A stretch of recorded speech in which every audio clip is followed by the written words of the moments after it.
저와 여러분들이 함께 나눌 말씀은 로마서 5장 1절부터 5절까지 말씀입니다.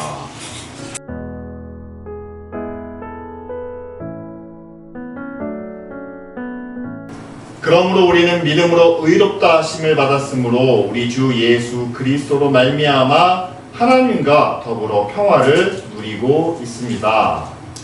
우리는 또한 그리스도로 말미암아 지금 서 있는 이 은혜의 자리에 믿음으로 나아오게 되었으며 하나님의 영광에 이르게 될 소망을 품고 자랑을 합니다.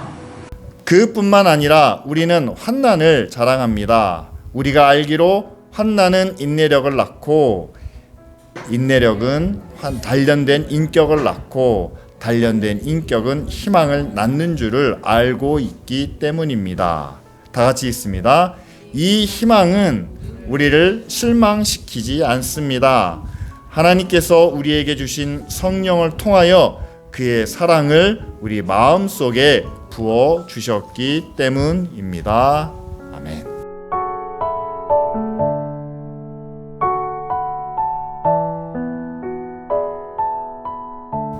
하나님이 주시는 희망, 특별히 성령이 주시는 희망에 대해서 우리가 함께 말씀을 나누려고 합니다.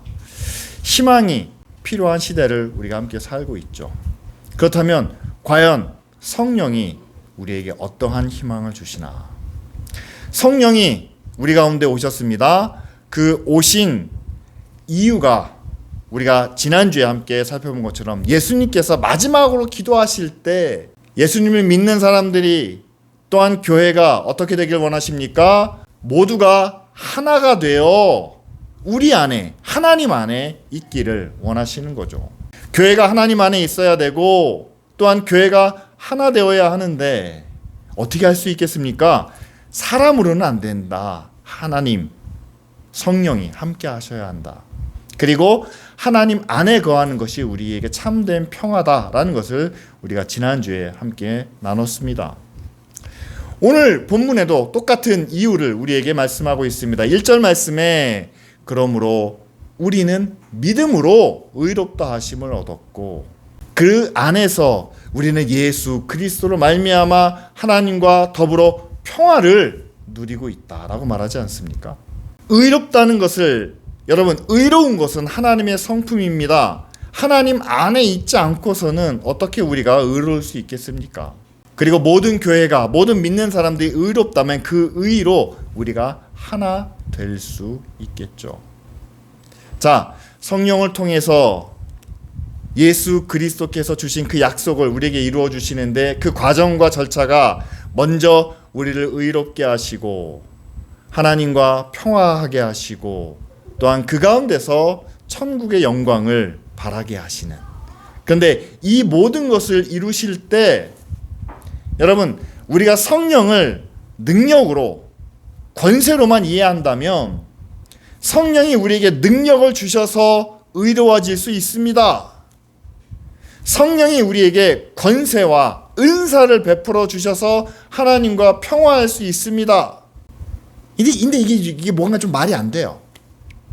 왜냐하면 지금까지 교회가 큰 능력과 큰 은사를 가졌을 때 정말 교회가 의롭게 되었느냐?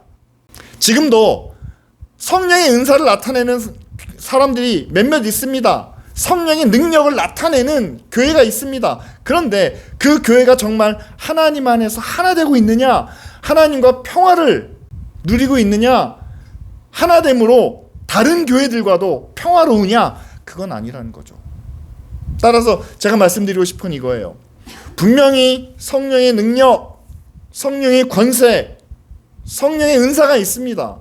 그러나 그것을 통해서 정말 예수님께서 교회를 향해서 말씀하신 우리가 믿음 안에서 의로 하나가 되고 또 하나님 안에 거하는 그것을 이루기 위해서는 성령은 하나님이시고 또한 성령은 우리와 모든 세상의 주가 되신다라는 것을 우리가 인정해야만 한다는 사실이죠.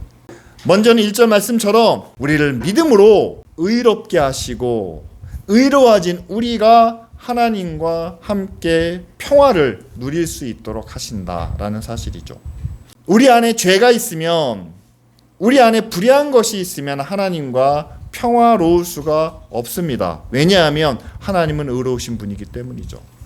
그래서 구약의 모든 백성들이, 특별히 제사장이 하나님 앞에 나아갈 때는 반드시 자신들의 죄를 씻는 제사를 드려야만 했습니다. 신앙에서는 우리가 제사를 드리지 않습니다. 대신 우리는 예수님의 십자가의 보혈로 우리의 죄를 사해 주옵소서라는 회개의 기도를 우리가 하나님 앞에 드리죠. 우리가 의로워지지 않고서는 우리가 하나님과 만날 수도 없고 하나님과의 관계를 맺을 수도 없습니다. 그래서 하나님과의 관계를 회복하기 위해서 우리는 하나님 앞에 나와 십자가의 은혜를 구합니다. 하나님 앞에 고백하며 우리의 죄를 사해 주옵소서. 우리는 매 주마다 그래서 우리의 죄를 고백하는 기도를 드린다라는 사실이죠. 그것은 하나님과의 관계를 회복하기 위한 겁니다. 근데 저는 여기서 한 가지 더 추가하고 싶습니다. 날마다 관계가 깨지고 다시 회복되고 또 깨지고 또 회복되고, 하나님이 보시기에 너무 지겹고 너무 지치고 속된 말로 하면 짜증나는 일이 아닌가 생각을 합니다. 우리가 하나님의 말씀에, 하나님의 뜻에 순종하지 못했다면, 그 관계가 조금이라도 손상됐다면 회복하는 은혜를 우리가 구해야만 합니다. 죄를 고백해야만 합니다. 그런데 우리가 여기서 한 발자국 더 나아가기 원한다면 하나님과의 관계가 일주일 동안 유지되기를 원합니다 라고 기도해야 되지 않을까요? 한번 생각해 보세요. 여러분들 자녀들과의 관계가 어떻습니까? 깨졌다가 회복되고 깨졌다가 회복되고, 그것이 날마다 매주마다 반복되십니까? 아니죠. 자녀들이 부모의 속을 썩일 때가 있습니다. 한때, 사춘기 때, 아니면 방황할 때 그렇습니다. 깨진 관계가 부모님의 사랑으로 다시 회복이 됩니다. 그러나 어느 정도 기간이 지나게 되면 자주 보지는 못해도, 날마다 함께 하지는 못해도 부모와 자녀와의 관계는 사랑의 관계로, 평화로운 관계로 유지가 됩니다. 무엇을 통해서요? 서로의 마음을 통해서, 또 서로를 생각하는, 자주 연락은 드리지 못하지만 늘 부모님을 생각합니다. 늘 자녀를 생각합니다. 여러분, 마음과 생각을 통해서 부모, 자녀 간에도 그 관계가 유지되는 것처럼 우리도 하나님과의 관계를 유지할 수 있다는 거죠. 더 이상 하나님, 죄인의 몸으로 이 자리에 나왔습니다 라는 고백이 아니라, 하나님, 한 주간 동안 내가 하나님을 생각하고 예수 그리스도의 마음으로 살았습니다 라는 하나님과의 평화를, 하나님과의 온전한 관계를 우리도 고백할 수 있다라는 사실이죠. 누구를 통해서요? 우리의 마음과 우리의 생각을 지켜주시는 그 성령님을 통해서 우리는 하나님과의 관계를, 평화를 우리가 지켜나갈 수 있다라는 사실입니다. 성령의 권능으로, 성령의 은사로 많은 일들을, 많은 업적을 이루는 것보다 저는 더 중요한 것이 있다면 그 가운데서 하나님의 마음을, 하나님의 뜻을 이해하는 것이 더 중요하다고 생각합니다. 기쁜 우리 교회가 여기서 우리가 함께 예배를 드리는데 여기서 기적이 나타나고 능력이 나타나는 것보다 우리가 함께 예배하는 가운데 지금 우리를 향한 하나님의 마음은 무엇이고 하나님의 뜻은 어떤 것일까, 우리가 그것을 찾고 구하며 우리도 날마다 하나님을 생각하고 하나님을 기억하는 그 마음을 하나님께서 받으시기 원한다는 사실이죠. 우리가 한 가지 더 추가할 것이 있다면, 우리가 하나님을 날마다 기억하기 위해서, 우리가 하나님을 늘 마음에 품기 위해서는요, 단지 부모와 자녀와의 관계로서는 날마다 생각하기는 어렵다는 거예요. 실제로 한번 생각해 보세요. 나를 사랑하시는 아버지, 부모님으로 여겼을 때 어떻게 우리가 그 하나님을 날마다, 순간순간마다 기억할 수 있겠습니까? 저는 제가 하나님을 모든 순간마다, 모든 상황마다 기억하기 위해서 하나님을 나의 주인으로, 나는 하나님의 종으로 여겨야만 늘 하나님을 생각하고 마음에 들 수 있다라고 믿습니다. 생각해 보세요. 부모님이라면 내 마음대로 해도, 내가 하고 싶은 대로 해도, 부모님이 나에게 물려주신 걸 내 마음대로 써도 거리낌이 없습니다. 사랑의 관계이기 때문이죠. 그런데 하나님을 나의 주인으로 생각하는 겁니다.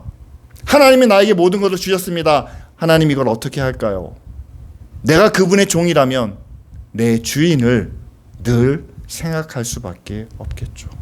하나님의 뜻이 어디에 있는지, 지금 우리를 향한 하나님의 마음이, 내 주의 마음이 어디를 향하고 있는지 내가 스스로 종이라고 여기지 않는 이상 우리는 나의 생각, 나의 뜻, 나의 주장을 내세울 수밖에 없다는 사실이죠. 여러분, 믿음으로 의롭게 되었다면 그 하나님을 우리의 주인으로 여기고 우리는 종으로 여길 수 있는 그런 믿음의 자리로 우리가 함께 나아가기를 원합니다. 두 번째로는요, 성령께서 우리를 은혜의 자리로 나오게 하신다. 2절 말씀에 우리에게 전하고 있습니다. 은혜의 자리로 우리를 이끄시는 것이 바로 성령의 역할이죠. 하나님이 우리에게 주시는, 우리에게 약속하신 가장 큰 은혜가 있다면 그것은 바로 구원의 은혜일 겁니다. 우리가 십자가의 은혜로 구원받은 이후에 우리의 삶이 변화되는 그런 모습이 찬송가에 나타나죠. 여러분이 잘 아시는 찬송, 내 영혼이 은총 입어 중한 죄짐 벗고 보니 슬픔 많은 이 세상도 천국으로 하하도다. 무슨 뜻입니까? 하나님의 은혜가 처음으로 우리에게 주시는 복이 있다면 그것은 우리의 무거운 죄의 짐을, 사망의 두려움을 벗게 되는 은혜입니다. 그런데 그것을 벗고 보니까 슬픔 많은 이 세상이 천국이 되었다라는 말이죠. 천국에는 슬픔이 없습니다. 그런데 슬픔이 많은 이 세상이 마치 천국처럼 보인다. 하나님께서 그 슬픔을 거두어 가시는 것이 아닙니다. 고난을 없애주시는 것도 아닙니다. 아픔과 위협을 제하여 주시는 것도 아닙니다. 단 한 가지, 우리의 무거운 죄 짐을 벗고 보니 고난도 그렇게 큰 것이 아니더라. 슬픔도 죽을 일이 아니더라. 따라서 이 세상의 모든 일이 그렇게 중요하게, 그렇게 크게 보이지 않더라. 오히려 이 죄의 문제가 해결된 이후로 하나님이 약속하신 하나님의 나라가, 천국의 영광이 더 크게 보이더라. 그러니까 후렴 구절에 이런 가사가 있지 않습니까? 초막이나 궁궐이나 내 주 예수 모신 곳이 그 어디나 하늘나라. 예수님이 계시면 초막이 궁궐이 되는 거 아닙니다. 예수님이 계시면 거지가 부자가 되지도 않습니다. 예수님이 계시면 저 아래 있는 사람이 힘을 얻고 권세를 얻는 것도 아닙니다. 초막이라도 괜찮고 궁궐이라도 괜찮고 그것이 문제가 되지 않는다라는 사실이죠. 그래서 여러분 잘 아시는 것처럼 산상수훈에서도 그 구원받은 사람들에게 너희는 넓은 길로 가지 말고 좁은 문으로 들어가라. 이미 잘 닦여진 그 길이 아니라 협착한 길로 가라. 주님과 함께 고난의 길을, 시련을 참고 견디라라고 말씀하고 있지 않습니까? 거기에 하나님의 은혜가 있다, 거기에 하나님의 능력이 있다라고 말씀하시는 게 아닙니다.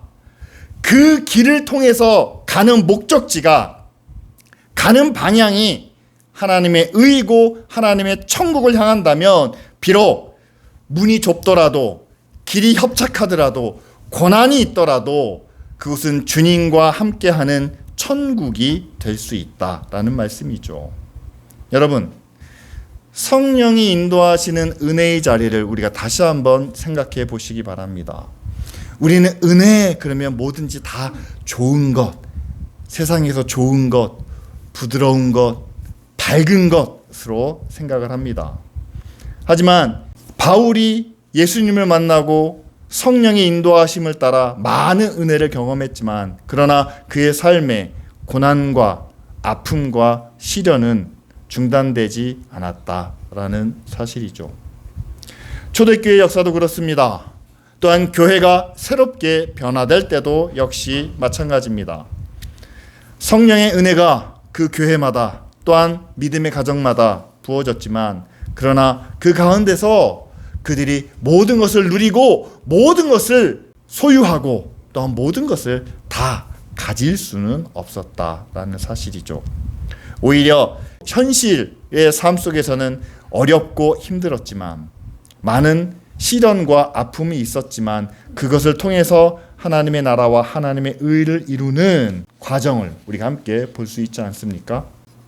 자, 이렇게 하나님이 베푸시는 은혜가 어떤 것인지를 우리가 함께 생각한 이후에 성령께서는 세상에 좋은 것, 세상에 밝은 것, 세상에 그 무엇이 아닌 환난을 통해서, 고난을 통해서 하나님의 일을 이루시기 때문에 성령은 소망을 자랑할 뿐만 아니라 우리의 환난까지도, 고난까지도 자랑하게 하신다라고 오늘 말씀은 우리에게 이야기합니다.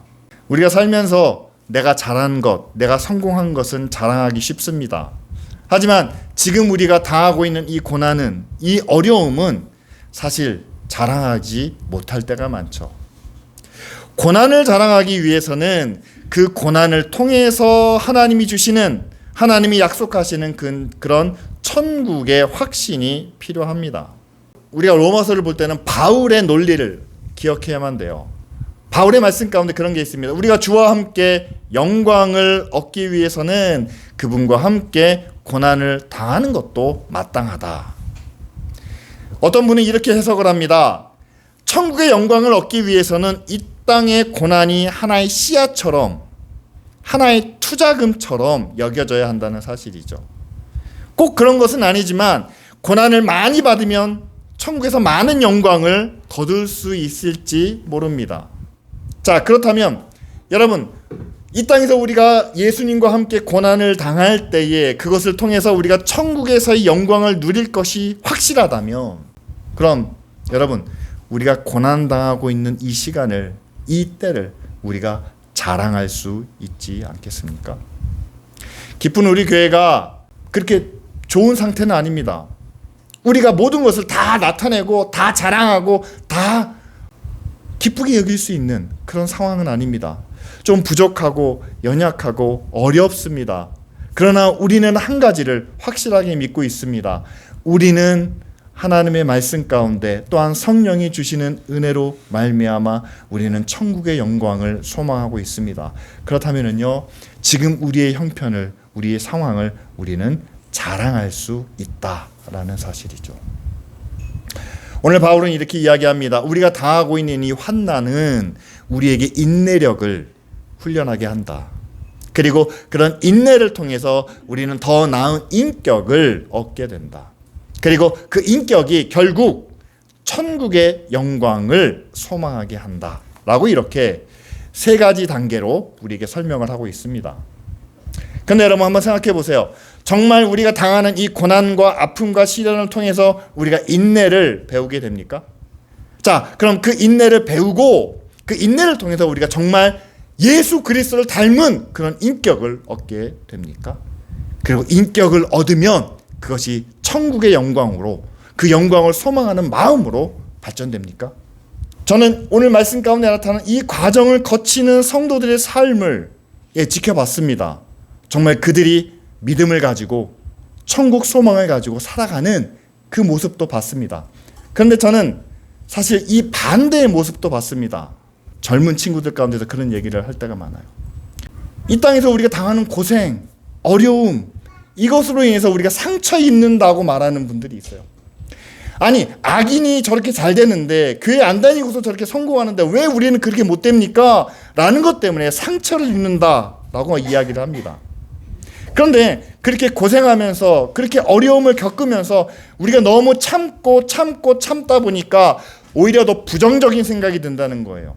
심지어는 우리는 계속 참아야만 하나? 라며 하면서 자포자기를 하는 그런 이야기도 듣습니다. 아, 우리는 안 되나 보다. 뭔가 이 세상에서 얻을 수 있는 게, 믿음으로는 이 세상에서 얻을 수 있는 게 없나 보다 라는 생각을 하다 보니까 결국에는 고난을 참고 인내하면서 하나님의 마음이 아닌 포기해버리는, 자포자기해버리는 그런 잘못된 인격을 갖게 된다는 거죠. 그런데 그런 인격을 갖다 보니까 결국에는 뭡니까? 남들에 대한 신경을 안 써요. 하나님이 누구에게만 복을 주시면 되느냐? 나에게만 복을 주시면 돼요.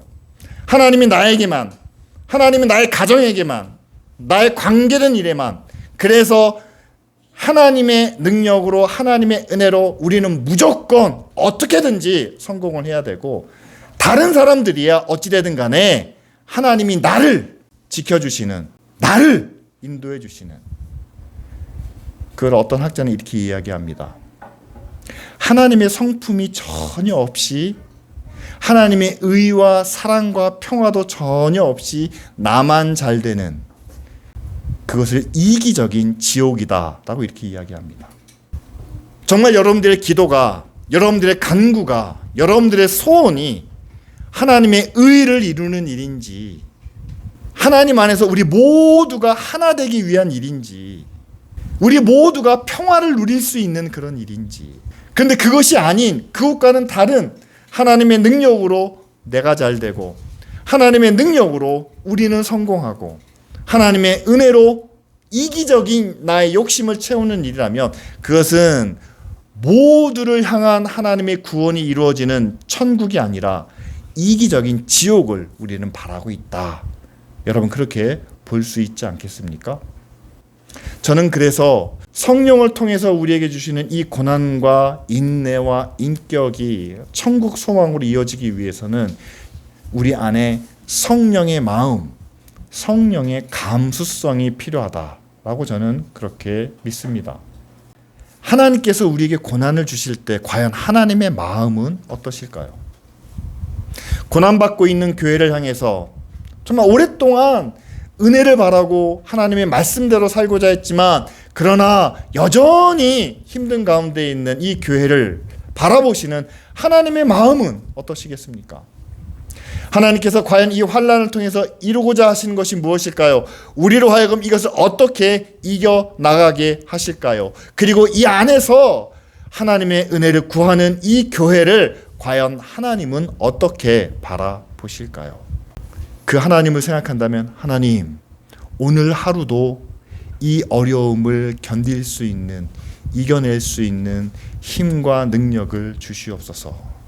그리고 그 힘과 능력으로 우리가 이 고난을 이겨낼 뿐만 아니라 우리를 통해서 우리 주변에 있는 많은 사람들도 하나님 안에서 하나 되게 하시고 하나님과의 온전한 관계를 통해서 평화를 누리게 하옵소서라는 기도로 성장하고 발전하지 않겠습니까?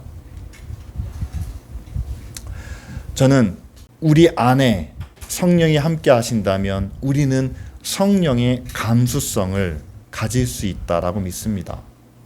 성령의 감수성이란 다른 게 아니라 하나님이 세상을 바라보시는 그 관점을, 그 시각을 우리도 함께 가지게 된다는 사실이죠. 예수님의 마지막 기도에서 하나님이 원하시는 것은 분명합니다. 세상이 믿음으로 말미암아 하나가 되고, 그리고 하나님 안에서 우리 모두가 함께 평화를 누리기 원하십니다. 뿐만 아니라 우리에게 은혜를 베푸시는데, 어떤 은혜입니까? 구원의 은혜입니다. 이 땅에서 우리의 영혼이, 우리의 육신의 삶이 모두 잘 되는 은혜입니다. 그런데 그 은혜가 영원한 하나님 나라에서도 그대로 이루어지기 위해서는 이 땅에서 우리가 주님과 함께 고난도 겪어야 한다는 것을 분명하게 말씀하고 있지 않습니까? 따라서 그 고난도 우리가 참고 견딜 수 있는 그 은혜를 우리가 구해야 되겠죠. 마지막으로 환난을 자랑할 수 있는 그런 믿음입니다. 환난을 참고 견림으로 결과적으로 하나님 나라에, 하나님의 영광에 나아갈 수 있는 그 은혜가 우리 모두에게 있어야 되겠죠.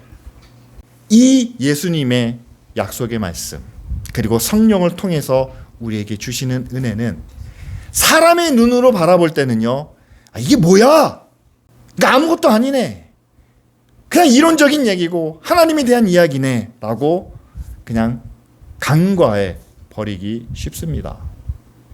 그러나 여러분, 지금 하나님이 저와 여러분들을 바라보시는, 그리고 기쁜 우리 교회를 바라보시는 그 마음을, 그 생각을 다시 한번 헤아려 보시기 바랍니다. 이 교회가 어떻게 되기를 원하시겠습니까? 우리 마음처럼 하나님도 교회가 건강해지고 교회가 힘이 있고 교회가 성장하고 교회가 부흥되기를 바라시겠죠. 그러나 단순히 그것만이 아니라 이 교회가 의롭게 되기를 원하시지 않겠습니까? 그리고 이 교회 모든 성도들이 하나님과 함께 평화롭게 되기를 원하시지 않겠습니까? 그리고 이 교회가 지금 당하고 있는 이 고난과 어려움을 통해서 하나님의 영광이 이르기를 원하시지 않겠습니까? 그리고 무엇보다 이 땅에 살아가는 우리의 삶의 과정에서 고난이 인내가 예수 그리스도를 닮은 믿음의 인격을, 그리고 마지막으로 하나님의 영광에 이르기를 원하는 이 과정을 우리가 한 단계 한 단계 밟아가기를 하나님이 원하시지 않겠습니까? 이 시간 우리가 함께 기도하기를 원합니다. 저는 여러분들과 함께 이것을 새로운 성령의 체험이다, 새로운 성령 충만이다 라고 말씀드리고 싶습니다. 예전에는요, 우리가 어떻게 성령 받았느냐, 방언을 하고 은사가 있고 뭔가 능력이 나타나면 성령이 우리와 함께 하신다라고 여겨왔습니다. 그런데 저는 이거는 옛날 방식이다 라고 말씀드릴게요. 오늘 예수님이 원하시는 것은 무엇입니까? 우리가 하나님 안에서 의롭게 되는 것, 그리고 하나 되는 것, 그리고 하나님과의 평화를 누리는 겁니다. 성령이 이것을 위해서 이 땅에 오셨습니다.